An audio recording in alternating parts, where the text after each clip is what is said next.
I don't share your pessimism about this or your pessimism about the general election. The reason why Joe Biden is going to beat Donald Trump is because at the end of the day, America is going to want a president who is a decent human being, who doesn't shit on other people. All right, hi CNN. Here's our panel. He hosts ESPN's First Take and the Stephen A. Smith Show podcast. Stephen A. Smith is over here. And he's a comedian, writer, producer whose new series, Ted, is streaming on Peacock. Seth MacFarlane is over here. And the Democratic congressman from California, Adam Schiff. He's going to be the senator from California. Okay. All right, here's what people want to know. What are the panel's thoughts on the jury awarding, this happened just before we went on the air, the jury awarding E. Jean Carroll $83.3 million in damages in her suit against Donald Trump. Donald Trump. What do we think? Not good, right? This was the suit that he got threatened to be thrown out of several times, right? Right. Like, how toxic do you have to be where you're too rude to be on trial for sexual assault? Right. I think it's... The real-time panel featuring Adam Schiff, Stephen A. Smith, and Seth MacFarlane reacts to Trump's $83 million verdict in the E. Jean Carroll case. Schiff calls it justice and labels Trump unfit, while Stephen A. argues the verdict won't stop Trump's momentum. They debate why Trump still dominates, from exploiting campaign funds for legal fees to voters reacting against extreme progressive views. The panel contrasts Trump's self-interest with Biden's policy-driven leadership and warns Democrats not to underestimate Trump's resilience or his base. You think he raped her in Bergdorf Goodman? Yeah. You think he raped her in Bergdorf Goodman? I have no idea. Here's what I will tell you. It means absolutely nothing. Doesn't mean a damn thing. Right. And I get tired of people trying to act like it. First of all, the man is running for president of the United States, and part of the reason he's running for it is because he's getting those campaign dollars so he can pick up the money to pay for his legal bills. That's what he's going to do. He's not going to lose any money. Secondly, it ain't going to be $83.3 million.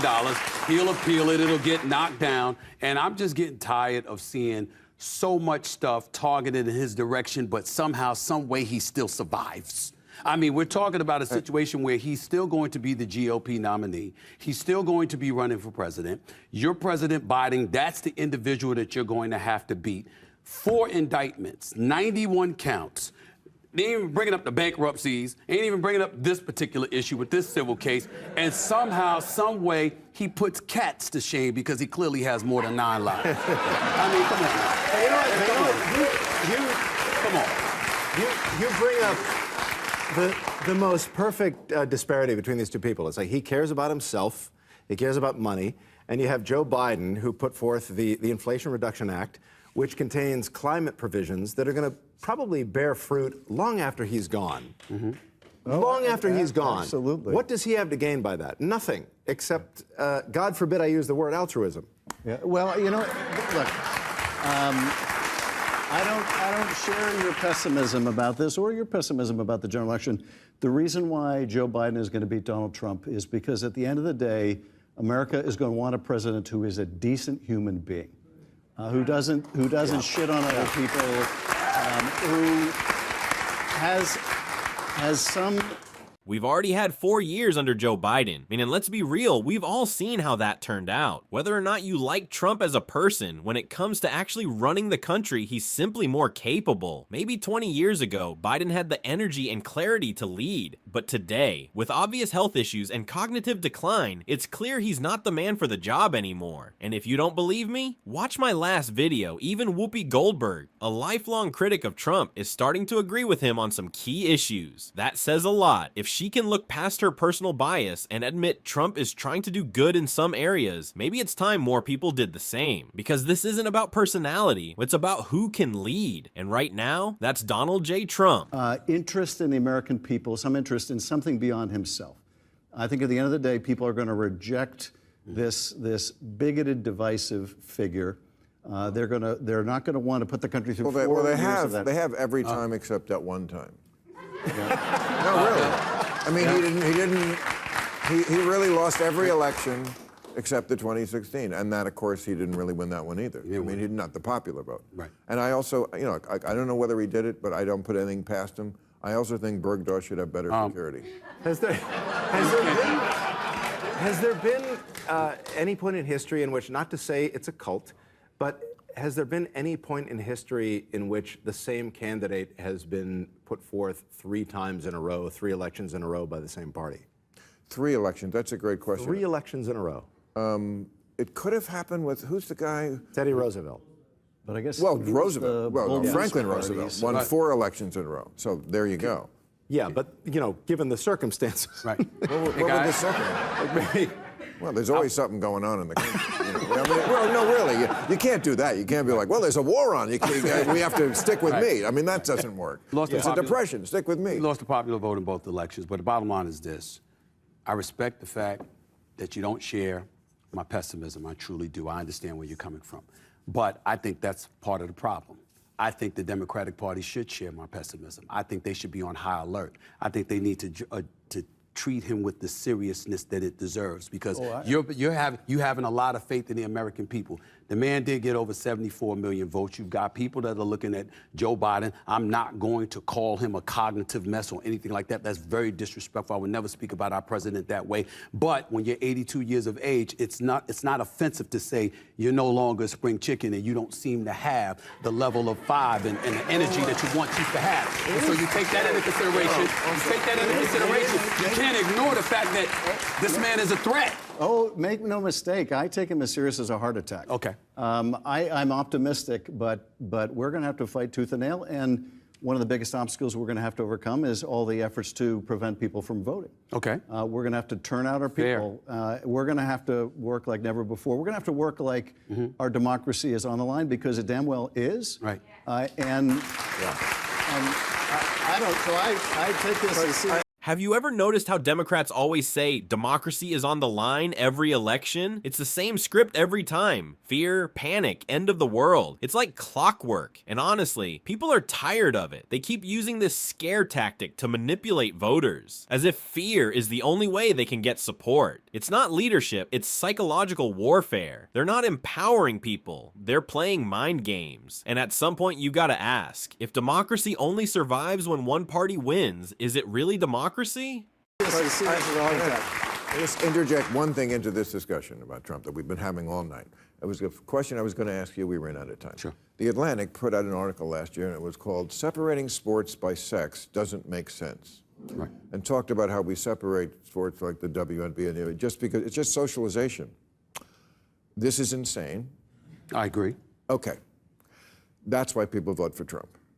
Because there's stuff like that on the left that people just go, I know Trump's horrible, but separating sports by sex makes perfect sense.